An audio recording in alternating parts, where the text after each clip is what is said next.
Good evening and salutations, my GH fans. You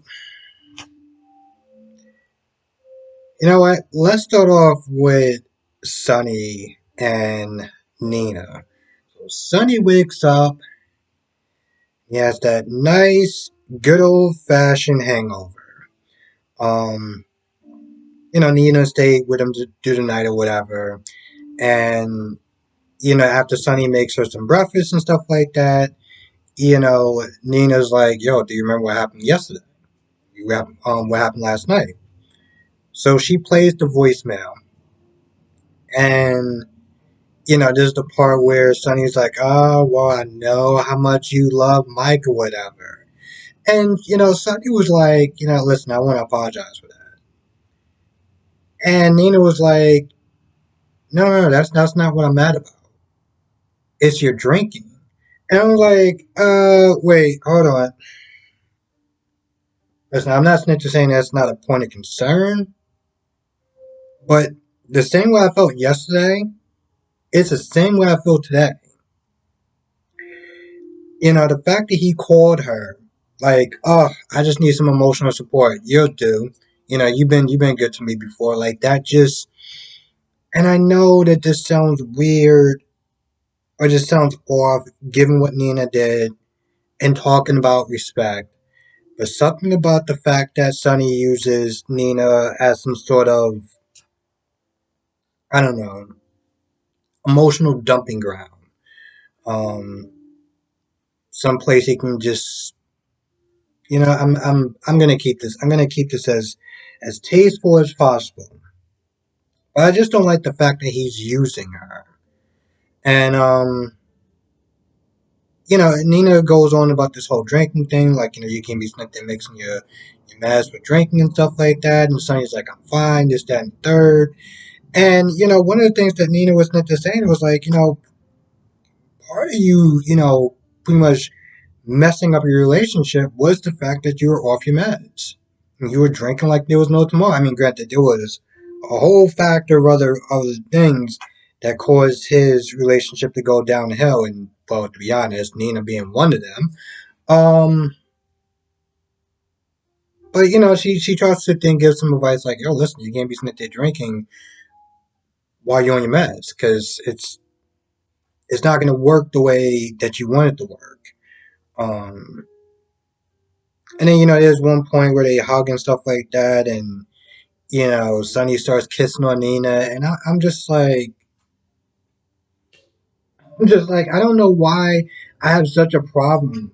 Um, Maybe it's the way it's just going about. It just seems like he's just using her as some sort of, again, emotional dumping ground, and oh, I want to sit there and be close to someone, and well, you'll do, you know, like I'm not exactly a fan of that, and again, as everyone knows, I am not Nina's biggest fan at all.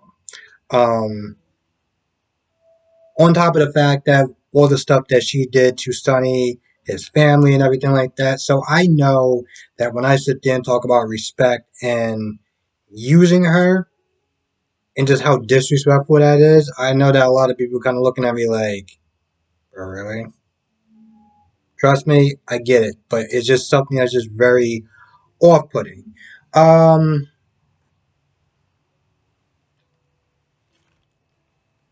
let's talk about Carly and Ava. So Carly has a proposal. Carly wants to dance, wants to make sure that she's a present in Avery's life. And in exchange, any sort of pushback that Sonny may give towards Ava as far as, the custody or whatever, Carly has her back. And at first, Ava's like, why should I side with you when I could just simply side with Nina? And of course, this is after, Carly was like, oh, well, I couldn't help but sit there and think maybe you were sitting there coaching her, on how to break up our marriage and this, that, and the third. I'm like, we really gonna sit there and bring this up? And of course, Ava, kind of, I wasn't to say went off on her, but did kind of remind her, like, yo, listen, you spent there talking about doing deals with me. You have screwed me over so many times. You have come in after me. And apparently, granted, I was not around because I did sit there and take a break. Um, she said that Carly tried to prevent her from seeing her daughter or spend time with her daughter and stuff like that. So, in my head, I'm like, yeah, why would she need to sit there and deal with you? But Carly sits there and puts it. Carly just puts it out there. Listen, Sonny has been with a lot of women, and I'm still here. And you really want to sit there and bet on Nina being the quote unquote flavor of the month. With that being said, Ava was like, all right, yeah, cool. You can spend time with Avery and stuff like that. I'll make the deal with you. Side note, and this is spoiler alerts, um, which I'm pretty sure everyone already probably knows this, but they got a new Jordan, and I gotta sit there and say, she she definitely is gonna sit there and give Portia a run for her money. Like the this chick is bad. Okay, this chick is bad. I will definitely sit there and say. I mean, everyone at this point already knows how I feel about Portia, but after looking at the new Jordan, I'm like, just saying. And of course, when I was sitting there reading this article, there was tons of backlash. The biggest one being, she looks too young.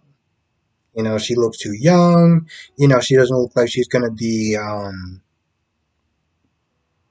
the proper age as far as being TJ's mom. But, I mean, it was like one photo, you know? And, like, people wasn't there just kind of just being all judgmental and this, that, and the third. And I'm like, she hasn't even been on set yet. You want to give her time to be on set and then we can start.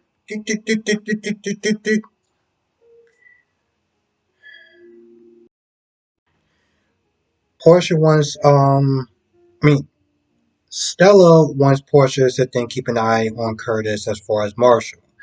Now, she does this whole double talk where she's like, just keep an eye on him. He wants to sit there and get close to his father, and, we don't really know much about his past. But during the time that she's sitting there talking to, Portia about, just watching out for Marshall and stuff like that, Portia's like, I mean, do you think that his father would really sit there and hurt him? Because you keep sitting there throwing out these signs. Like, do you know something that I don't know? Like, do you know anything about his past? There was one point where, she was like, no, I don't know anything more than you do. And Portia's like, are you sure? Because the way you're talking, that it doesn't track. But, she has to keep an eye on him, and Portia agrees. Now, Curtis and Marshall is not there working out. And Marshall probably shouldn't be going as hard as he's going, trying to keep up with his son. Um, Drew comes in there, they start talking, and Marshall's not there talking about, oh, I can't sit and believe that you went up against toe to toe with Sonny, and he's you lived to tell the tale or whatever. And Drew's like, yeah, that was kind of a one-off thing. He's usually really nice and generous to a fault. But Marshall kind of slipped some more information out about himself as far as being used to dealing with people like that. But to be fair, now I'm sitting and think about it. What was so different about what he said today than when he told Curtis about being involved with some shady people and the reason why he had to sit there and leave? I don't understand why that was any more of a concern. I mean, he was like, "Oh, I dealt with people, men like Sonny or people like Sonny," and it's like, "Oh man, that's a clue." I wasn't. He literally was sniffing Tony about that in his hotel room. Anyway, long story short, Drew and Curtis agreed to work together, whatever, to try to you know um uncovering some information about Marshall's past. But instead of sitting there looking around and digging around and maybe making matters worse, Drew's gonna sit there and set up some sort of fake job interview or whatever, and this way Marshall has to give some sort of information, and they can sit there and start to, get some clues. So before Drew left, Drew was like, give Marshall, like give Curtis your number, give Curtis your number, and I'll get in contact with you. I'm sitting there thinking, why would you like even that whole sentence? Now I'm sitting to think about that. That whole sentence doesn't make any sense. Drew is like, oh, make sure you give Curtis your information. This way I can give you a call. Curtis already has the information. Anyway, he left, and Curtis is sitting there acting all surprised, like, oh, I wonder what kind of job offer this is.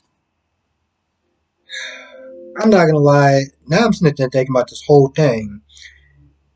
Marshall has been doing this stuff for quite a while, and if Drew and Curtis think that they can sit there and get one over on him, good luck. You know, with age definitely comes experience. Anna is not good. When everyone's at the hospital and Felicia and Anna come to the room, everyone's there like clapping and stuff like that. And then afterwards, Robert's there talking to Anna and like, oh, I'm gonna sit there and give you a key to the city or something like that. And Anna's like, I'm not a hero. I literally sat there and watched this man die. And of course, she feels guilty because she felt like if she would have done something sooner, um, if she would have done something sooner, there might not have been so much bloodshed, the stuff that Peter did. And just the simple fact that, she failed him from the beginning. She felt like she could have did better, and Robert's like, listen, you did everything that you could. It's kind of debatable, but I mean, at the end of the day, yeah, Anna could have probably stopped some of the stuff that he was doing instead of sitting there covering it up. But Peter makes his own choice, or he made his own choices, and he's responsible for his actions, not other people. So it's kind of a give and take. Felicia and Mac didn't really do too much of anything. They were just worried about Maxie. Now, before Maxie comes over, Ned just wants to sit there and try to help. He just wants to sit there and try to be there for Brooklyn. And Maxie comes over, and Maxie thanks everyone. Um, even gives Luis a new name, Bailey Luis. Because at first, I was like, so we're just going to keep Bailey now? We're not going to do Luis? Okay, cool. We're going to do Bailey Luis. I guess that's just a name that's going to have to sit there and satisfy everyone. Because to be honest, I know a lot of people did not like the name Luis. When Bailey came out, I was like, you know what, listen, we'll go with Bailey. Um, then going back to sit there and try to change the name back to Luis would have took the baby some time to adjust, which is why um, you have Wiley instead of Jonah. So Maxie decides to honor it by keeping the name, and I gotta sit there and say, and I said this yesterday. I was like, Brooklyn is just one of those characters that she can piss me off, make me feel bad for her, all at the same time. Um, the minute that Maxie left with the baby, you just felt it. You just felt it. It's almost like you knew like the structure was weak, and the minute that Maxie left, Brooklyn fell apart. Um, which I felt bad for her. Pisses me off, and I I felt bad for her. Um,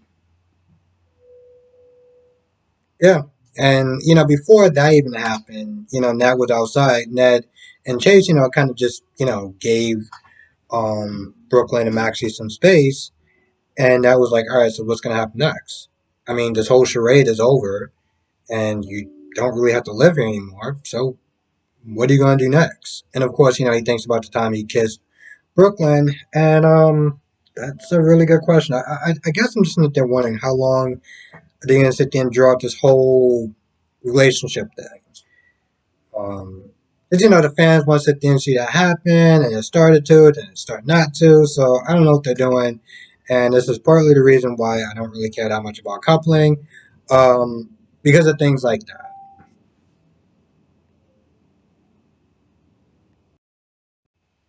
I gotta sit there and say maybe it's just me being petty. And I know I'm not the only person. But when Drew's sitting there talking about Sonny and being like, oh, he's really a decent guy, he's really generous, this, that, and third. And I'm like, yeah, that's all like true and everything, but like he said some things that I don't want to sit there and say was unforgivable, but crossing the line, going too far, or just some of the words that was the thing used to describe what Sonny said. So the fact that, Drew is just so like, yeah, he's really generous to a fault and he's really a decent guy, this, that, and the third, I was like, I don't know if I would have been talking about somebody with such high praises that the way that Drew did. That's that's I'm not even gonna get into that. I mean I can sit there and say I'm petty because I am a lot of times, but still. I feel like that's about it. So